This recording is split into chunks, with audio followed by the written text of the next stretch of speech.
Before I actually came into HR, I was in contact centres, and it teaches you a lot. Being in a customer service role, doing the front-facing roles, I always think it's probably the best background that I've had to set me up for success in HR. As I've transitioned to HR, one of the insights I would probably take is it's all right to fail. It's all right to go back sideways, or even taking a step back. Your career doesn't have to be so linear. And that's probably one of the best things that's happened to me, in terms of I've really been aware of going and trying different projects, going in and trying a different business area. It gave me a totally different facet into HR. My learning has been, don't become institutionalized in one aspect. You know, there's always opportunities to grow, isn't there?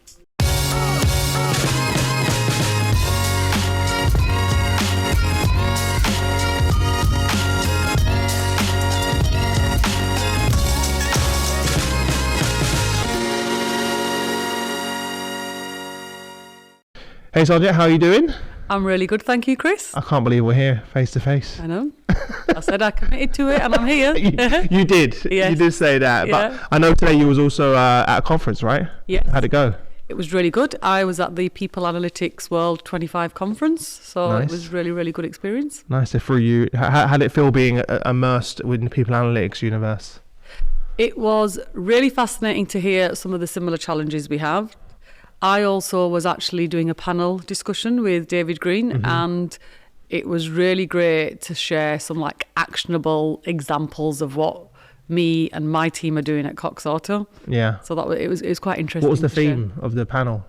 The theme of the panel was how do you integrate analytics and insights into fixing real business issues, be it people, be it customer, Nice. be it performance. So I think I just took the experience of being able to share some of the insights and some of our journey that Cox Auto's on, really. Yeah. Well, now we've teed that up, we might as well jump into that. Like, what were some of the examples that came up that you shared? Some of the examples that I shared is I said, look, all HR professionals have got basic KPIs, metrics, attrition, retention, but I think one of the things I was really sharing was like from a talent, skills perspective, how do you link that data to your business strategy and where are the gaps? You know, just having practical ways of how you can really sort of share and be a real influencer, particularly around the board table with data.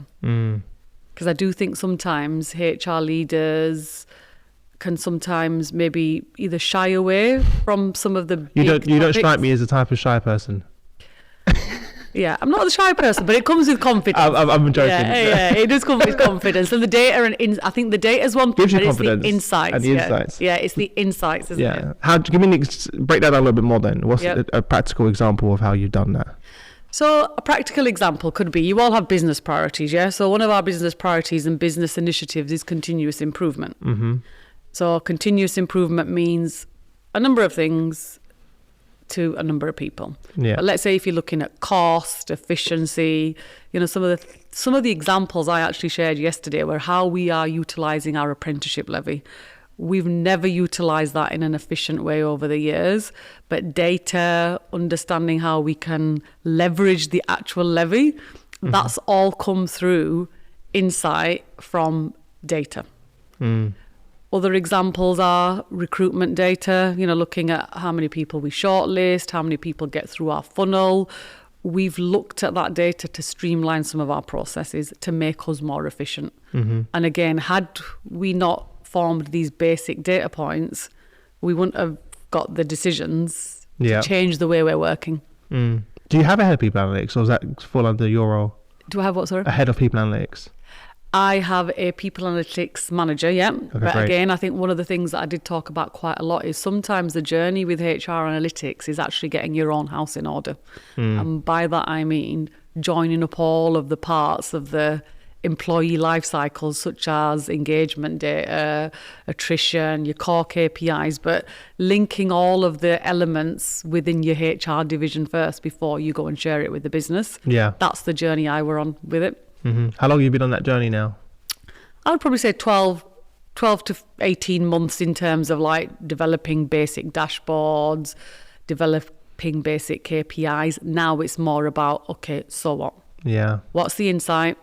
What's it telling us? And how does that data actually influence and support and help the business with the problems they try to solve? Was there a process that you, in terms of upskilling your own HR team? Because that's quite a big shift in the way that they think and operate, right? Now being data-driven HR leaders. Yeah. I genuinely think that process is still ongoing, because I think one of the things I took away, particularly from the conferences, it's not just your HR teams, it's also your people managers. So when you're sharing basic core insights, it's like, okay, our managers actually using that day to day. Or do they even understand it? Yeah, do they understand it? So exactly, one of the practical things I've taken away from the conference is that need to really engage people managers.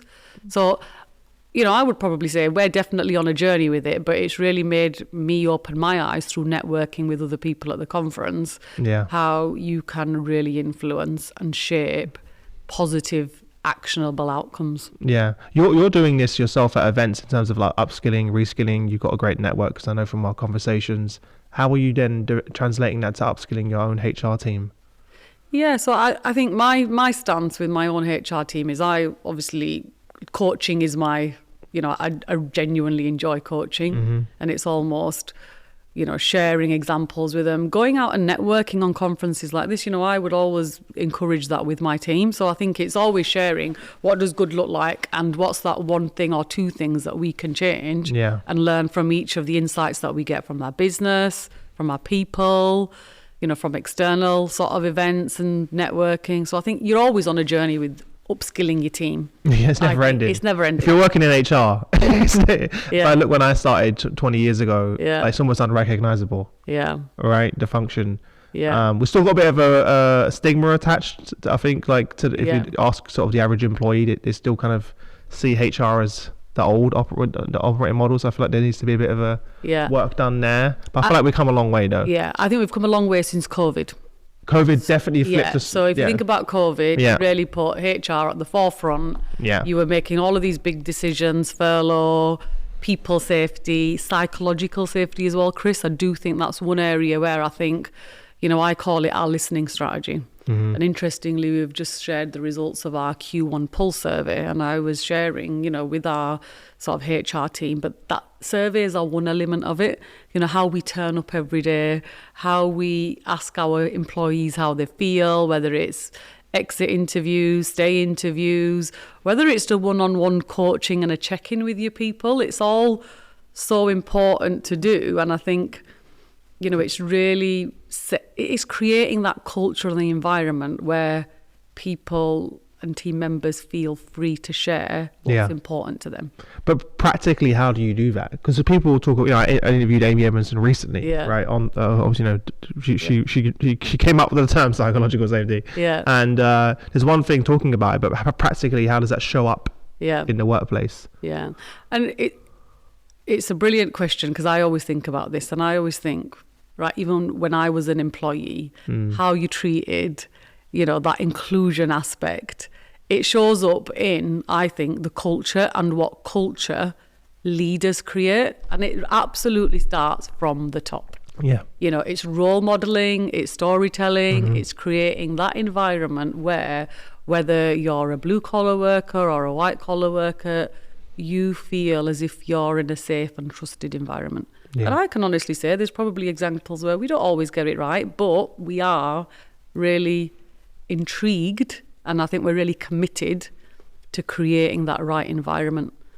And it does start with the top. So when we talk as a board, for example, we will always talk about, I will always translate my people strategy with one clear directive first, which is a culture that cares. So any big strategic initiatives, we'll always first... Through the lens of that. Yeah, through...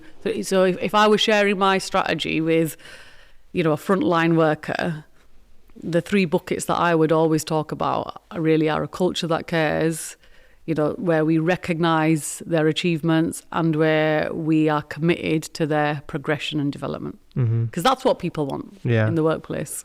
Just going back to what you just said a second ago, what was some of the insights that you got back from that last listening survey, what were some of the things that you then shared that were like, oh, maybe like a surprise or great? Yeah. Well, first and foremost, it was definitely lots of great feedback in terms of the inclusion agenda. Great. So by that, I mean like how people are treated fairly, how they're respected in the workplace, how they feel as if there is opportunities. Yeah. And I think there's opportunities, as always, in terms of understanding, okay, when our people do leave, yeah, or where there's opportunities to retain more in maybe some roles which are a little bit more either complicated. So I think it gave us a number of nuggets, but I think generally it showed us the response rate was really great, which again shows engagement. Yeah. We had something like over 250 verbatim comments. We had a response rate of 60%. So the fact that people are choosing to share how they actually feel and complete the survey, I always think is a good measure of engagement. There's also a good measure that that you're actually doing something about it. Because like most companies do these surveys and then they don't even communicate anything back. Yeah. And that's probably the worst thing you could do. Yeah. It's like, great, I filled this in, I've heard nothing. Yeah. So how quickly do you and the team get back to people? Yep. What does that look like? So again, I think it's very timely. Your cascade plan's got to be very timely, and it always starts with me first, cascading high level results down to the board. Then it's that ownership and accountability. So we make our action plan and our cascade plan really simple, really clear. It's quite timely. It really shows who's accountable for what and all of the steps that we take. And I think it's just continually improving it from the previous one. Yeah. So where we have had feedback of a bit and comments to say, well, it wasn't quick enough. What can we do to absolutely speed that up? I think the other thing that's really important is it's then senior leaders taking accountability to then say, well, okay, this is a particular dimension that I want to drill down a little bit more in. Or this is an area where, or this particular question, it could be growth, it could be development, it could be career opportunities. The data will say something. I think the test is in, well, okay, so what? And how do we delve a bit deeper? Yeah. Which I think is the accountability of all of our people managers. People managers are the ones that are really having the most impact on the business. They're the ones interacting with your employees day to day, right? So if they're not prepared, you're going to be in a bit of trouble. Yeah. Well, what do they always say? 6 or 7 people leave because of the line manager? Yeah. Yeah, it's like, and unfortunately that hasn't changed that much over the years. It kind of it's a data point that keeps reappearing. Unfortunately, and that is one area, Chris. I would definitely say, if I think one of the biggest things on my people strategy at the moment to help on some of these sort of business and engagement sort of opportunities is leadership development. Yeah. So this is probably the first time where we've really taken a strategic and an operational, practical approach to have we invested in our leaders? What does that look like? What could it look like? And what should it look like? Yeah. Have you kind of re-looked at what are the leadership competencies and sort of the power skills, as it were, now that they need? Because obviously what it meant to be a leader even 5 years ago has fundamentally changed. We didn't think about, things like leading remote teams or things like leading with empathy or having wellbeing conversations. Like a lot of things that when I was a manager just wasn't a thing. Have you taken that opportunity to reassess that? Most definitely. I think we've got a lot of feedback here from the surveys. We get a lot of feedback just generally in terms of how do we constantly, like we said, increase that line manager capability with everything that goes on internally in the organisation and externally. Yeah. The world around us, as you know, is changing at a rate of knots. A line manager, I always think, if I go back to my line manager days, you're a counsellor. You're responsible for productivity. You're responsible for performance, well-being. So I think it's constantly iterative. Yeah. But I think one of the things I'm really looking to do is, right, okay, whether you're a first-line manager, whether you've been in a leader role for 20 years, whether you're a senior leader and you're managing the business as well, what does that look like in terms of development and support for you? Yeah. And we've actually absolutely utilised the apprenticeship levy a lot, because a lot of your programs you can actually get accredited through the levy. Really? Where you do absolutely get support, where you work with external partners. So one of my ambitions is I would like to put all of our 300 leaders through what I'm calling manager essentials. Mm-hmm. So not just the processy things, but some of the soft skills that you just touched on. They're the most important. Yeah. How are you planning on doing that at scale? Because that's one of the challenges. And also you've got some people in office based, you've got frontline, right? People that are on the shop floor. Yeah. How are you thinking about how you do that at scale? Because that's always been a challenge. Yeah, it has always been a challenge. But as I said, the apprenticeship levy and how we can absolutely work, I would say more creatively, has opened the doors up for that. So if I give you an example, 2024, we piloted a program and we took the first cohort, I would probably say, of about 30 managers.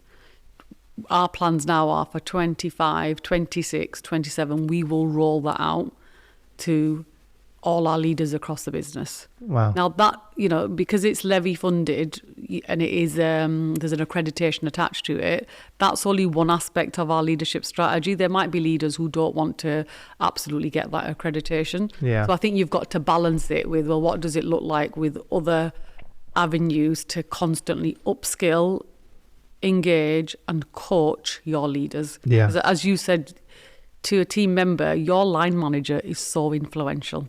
They are influencing your engagement, your productivity, your performance. And I always think it's an area where we probably have underinvested in the past, and it's not a one fix overnight. You've got to have a I don't think there's a single strategy. company in the world that can say they have that. I think every company would say that. Strategy. Yeah. And what does that look like in practical terms? Is that like in-person training? Is it virtual, online?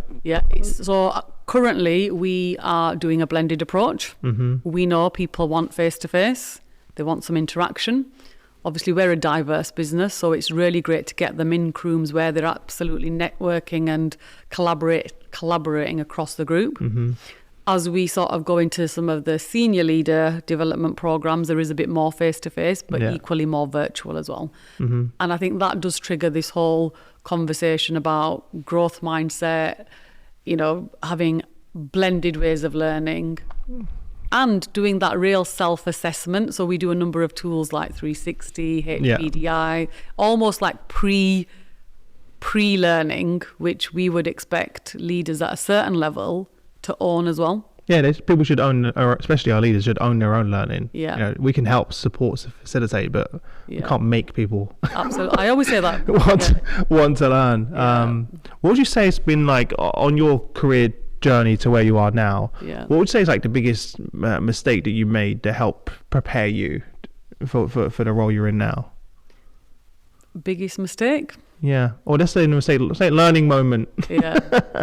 I think learning moment is, my career, if I just give you a bit of a background into my career, because that might help first.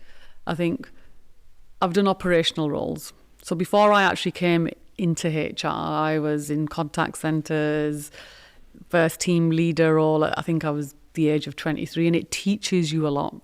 It really, being in a customer service role, doing the front facing roles, I always think it's probably the best background that I've had to set me up for success in HR.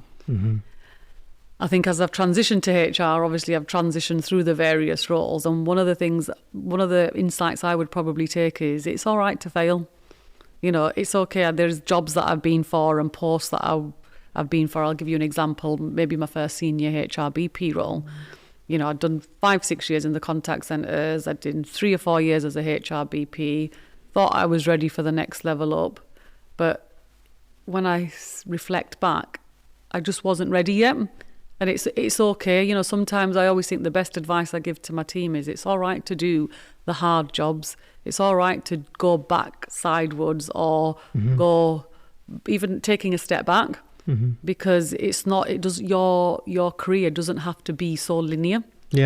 And that's probably one of the best feedback or one of the best things that's happened to me in terms of I've really been aware of going and trying different projects, going in and trying a different business area. Santander was 20,000 people. So I was really like... How long was you there for? I was there for nearly over 20 years. Wow.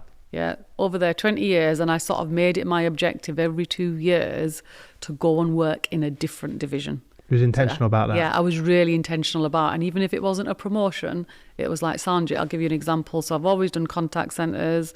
I did manufacturing, which was back office. I then intentionally went and did global markets, which was actually here in London. Mm-hmm. And what does that mean, by the way? Sorry. So global markets was basically like, after the 2008 financial crisis, it was always the back office bit of how the markets respond, but the operational teams that support the investment banking. Mm-hmm. But that was a different HR priority. It was a different HR reward plan. It was different HR priorities. It gave me a totally different facet into HR. Yeah. So I think coming back to your point, my learning has been, don't become institutionalized in one aspect. There's always opportunities to grow, isn't there? Yeah. Was there ever a point that you knew you were ready, or did you think you never know that you're ready to jump into the seat of CBO? You kind of just got to jump in the deep end, or did you feel like you knew that you were ready at that point? I don't think I knew I was ready, but I think in the back of my mind, I was always thinking, right, I love learning. I have got a very growth mindset. So when I stepped in from Santander to automotive, one of the first things that was really important to me was understanding the automotive industry. Mm-hmm. It was really understanding all of the roles, getting right in with the business. And I think that's when I've sort of really, you start consolidating your experience basically. And I felt for me, I like that. I consolidated all of those years. I started to link it all together in terms of like business acumen, strategic thinking, how culture, the financial aspects of like. So all those things you did over the years, all of a sudden those pieces of the puzzle, as it were, came together. Yeah. At the point where, that's pretty cool. Yeah, they came together, and I think sometimes I do genuinely think it's luck, it's being in the right place. You make your own luck. It's timing, but when the roles came up, I just felt as if I was probably, equipped. Mm-hmm. To do the roles, but you're still learning. Of course, I'm not saying it's never ending. Yeah, and even now, I would say, you're not the fully fledged finished article because, even going to this conference today, I've talked at a number of conferences. I'll connect with people, and I think, all right, we're not doing that, or that's something we could either dial up on or dial down on. You're always learning, aren't you? Yeah, and there's always like now it's like, okay, now I've got to understand AI. Right? There's just a never-ending amount. We spoke off camera before we started around when you go to the conferences, and we both have noticed this. There is a lack of diversity represented, right? Whether it's the speakers, whether it's the attendees, whether it's actually CHROs themselves in their role. Could you speak to that as well? Because it's something me and you spoke about personally that you don't really hear often people talking about. I can definitely speak to it clearly from a personal lens and a professional lens. Even if I go back to my career in HR, like I said, when I've transitioned from operations to HR 25 years ago, even as a HR BP, I think I was probably, I felt as if I can remember walking into a room thinking, right, there was nobody that looked like me. So I think there's definitely opportunities for inclusion. I think the lens of just representation does matter. And if I think about some of the conferences that I've been to, sometimes there's definitely that opportunity whereby, customers, I always say this to our business, our customers come in all different shapes or sizes. And you have to reflect clearly the communities that you operate in, but also your customers. Mm-hmm. So I think, like a lot of organisations, we're on a journey with it, but I think it's important to, if you're going to look in the same place for talent, you're going to get the same talent. Yeah. So how can you be creative in opening those opportunities? Has this been a challenge? Has this come with challenges on your journey that you've faced? I think there's been a couple of occasions where I think I've had a couple of challenges, but when I've done my strengths finder, the Gallup strengths finder, my top strength is positivity, and I always think, well, I can't. You assume positive intent. Yeah, I absolutely. I love that word a lot. I assume positive intent because that could be. That's an amazing trait, by the way, for anyone listening. Yeah, because I always think, well, what's your circle of influence, and what's your circle of control? And I say this to my 2 boys at home as well. You know, if they've shared examples of where they've had a situation, I always, you know, my response to them is always, well, what can you control? Control the controllables. And what can you influence? Yeah. So when I have had a couple of situations like that, either through professional or personal experiences, I'm quite positive in the sense that, right, well, I can control the narrative, and what can I learn from the situation? And I think that, you know, really brings me on to, like, you know, having that mindset to think positive intent, whether it's people, whether it's process, whether it's customer. It does create a different perspective on things. Yeah. Everyone comes to the table with their own, I think I like the terminology of sort of the backpack of beliefs. Yeah. Right. So you have to keep that in mind as well. Like, I've had employees in the past, and you know, my wife's a black female leader and has experienced her own things in the corporate world that she tells me the stories of at home and stuff. And a lot of the time it's actually people just don't understand. Yeah, it's ignorance sometimes, isn't it? I was actually about to say that word. It's ignorance, and what I would always say again, and I say this to my boys, it's how you choose to react to it. It's like any business situation, whether it's you know, it's how we choose to react to any situation. Because you maintain control, like, you know, like, because if you like let people make you feel a certain way, or, you know, like, it's empowering to lead with that. Control the controllables. I know who I am, I know what I'm worth, etc. And not giving up that power, if that makes sense. And it's the same around, like, the board table. You know, as my career's progressed, you're in situations, meetings, in the workplace. You know, you don't always agree on stuff, which is good from a business perspective, where you're bringing in different insights, different challenges, but it's how you project yourself, and it's how you project your views. And I always think with experience, you refine that ability to influence. And again, just, you know, linking it back to some of the data, the insights, the experience. And like you said, you understand the business, right? You know, the first thing you said what was interesting, one of the things when I mentioned about going into the CPO role, you didn't mention anything about HR. The first thing you mentioned was the business.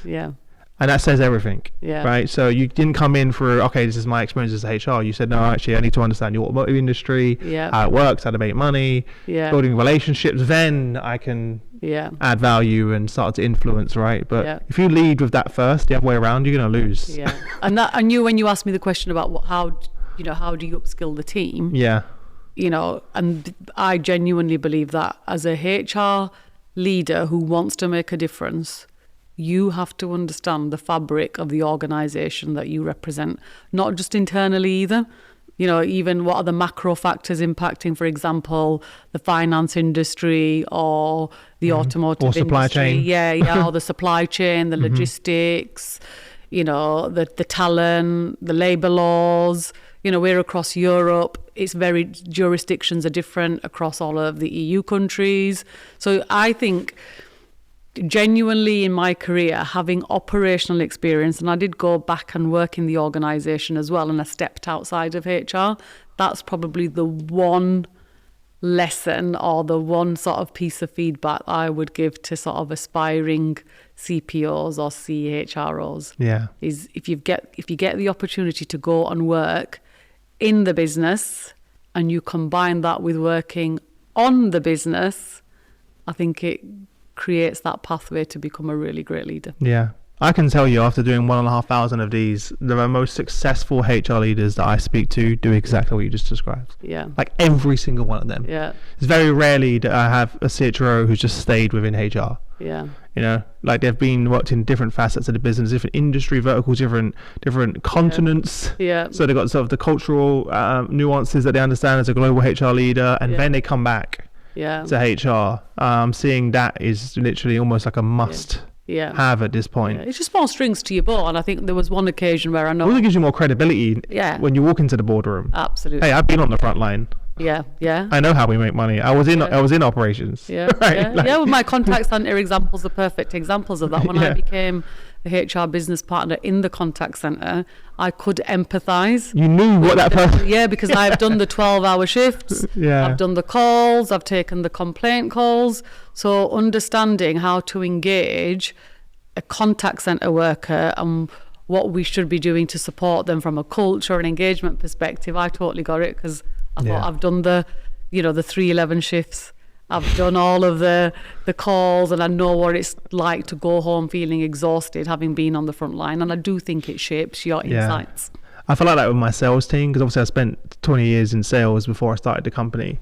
And I feel the same way. Like, I know, because I did the cold calling. I know how hard it is as well. And I can kind of empathize with them. Yeah. So when I'm having a conversation, it's not through it's based on my experience. And really understanding what they went through. And I think empathy, just whilst you're talking about that, that's an leading with empathy, as I said earlier. That is underrated. That wasn't a thing, right? Yeah. Like, no one ever said, Chris, we're going to do some training around leading with empathy. Yeah, but that ability of, like, I think you touched on it, putting yourself in somebody's shoes. Yeah. And I always remember speaking to one line manager, and we were having a discussion about empathy versus sympathy. So if you think that's a good distinction, by the way. Yeah, it's a good distinction. But if you think about lots of business changes, transformations, a lot of organizations are looking at their operating models. How can they be more efficient? There is change, transformation, restructures on the back of that. And that empathy piece is something where I think leaders in this day and age, it is such a skill that can give you so much insight. Yeah. So, you mentioned we've got blue collar workers, we've got inspectors, we've got drivers. They will have different, what they want from an employer will be different from maybe a developer or somebody in a white collar role. And it's really getting to the nuances of what does that look and feel like. Yeah. No, it's super interesting, because you're serving so many different people with different needs, right? There's no longer this one size fits all approach. I mean, you can't do that anymore. If you want to retrain and attract talent, you have to create. It's crazy, right? Because we've been doing this forever with our customers. We always talk about this, right? We create that personalized customer experience. We still haven't really got there with our employees, who are our most important. Yeah.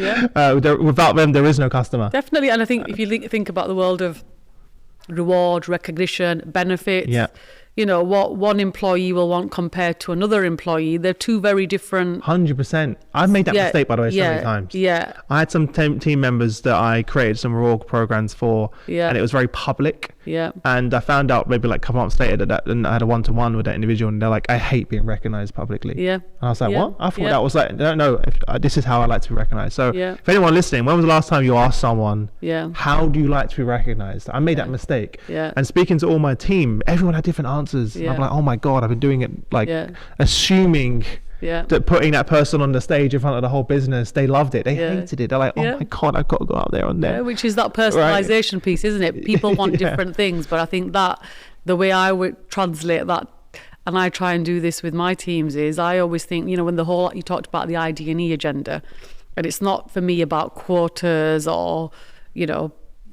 initiatives like that. For me, I've always said, and it was really interesting, I did an ID&E role like 25 years ago, it comes down to valuing people as individuals. Yeah. And I always think to my teams and to our business, you treat people as individuals, you are absolutely embracing that inclusion element, because people want to feel included, don't they? Mm-hmm. They want to know they've got a voice, they want to know they're being heard. And for us as leaders, our role is to create that environment where they can do that. Yeah, and that starts with listening. Yeah. Truly listening. Yeah. Not listening to react. Yeah. Just listening. Yeah. I know I've got to let you go at some point. The last question, what advice would you have for those sort of CPOs of tomorrow that are coming up the ranks, they're going to be sitting in your seat? What do you know now that you wish you knew then? Okay, lots of things, but I would probably prioritize it with a couple of things. I would say, definitely, we've already touched on it, positive intent. Yeah, I think it goes a long way. I think 99.9%, and I regularly say this to my team, is people come in to do a good job. Yeah, so always assume positive intent. I would say be curious. Yeah, setbacks, failures, however you want to term it, setbacks will happen, and it's not the actual setback, it's more important on how you pick yourself up and dust yourself off. Mm-hmm. I think we touched on it, the fabric of any business, really understand your business, understand the roles that you have, understand any opportunities, that if you could do one thing differently, what would that mean from an engagement perspective? I think I talked about when I came into the automotive industry. I remember saying to my sort of HR leader at the time, I spent a lot of time actually in the operation and just understanding the different tasks, the different duties, what people are doing, how can we streamline and make it more engaging for them. So again, I think it comes back down to really understanding the various roles. And don't forget, roles are changing. You know, all industries are changing at a rate of knots. So I think as a CPO, and as any business leader, it's really understanding how is your business prepared for some of the, not even internal factors, but some of the changes that are happening outside in the industry and in the external environment. Last part of that, you know, how do you also maintain your personal well-being when there's so much chaos, whether it's political, whether it's pandemics, whether it's AI, you know, it's a lot going on. What is it that you do to take care of your own well-being and ensure that you know, you put your own oxygen mask on first? So, well, I've got 2 boys for a start. They keep me really grounded. They're very much like, I think you've got to take regular time away. You know, I will always encourage my teams to say, like, look, when the pressure's on, clearly, you know, it could be a project, it could be initiative, but take your time, take your annual leave. It sounds really, really basic, but the number of people who will go to a long period of time with any time off always astounds me, and it's something that we do really try and I'm still very bad at that. I need to get better at that. And everybody knows I do like my holidays, so I will say that keeps me insane. But one thing that definitely helps my well-being is I love running. So I know we've just had the London Marathon, so I'm not yet a marathon runner, but I have done a couple of 10Ks. But just prioritizing that me time and that sort of time for yourself, whether it's reading a book, whether it's running. I am quite, you know, again, through years of experience, you get more intentional of booking that out and taking that time out. Love that. Well, listen, I appreciate you taking the time to come down. I'm so happy we met in person.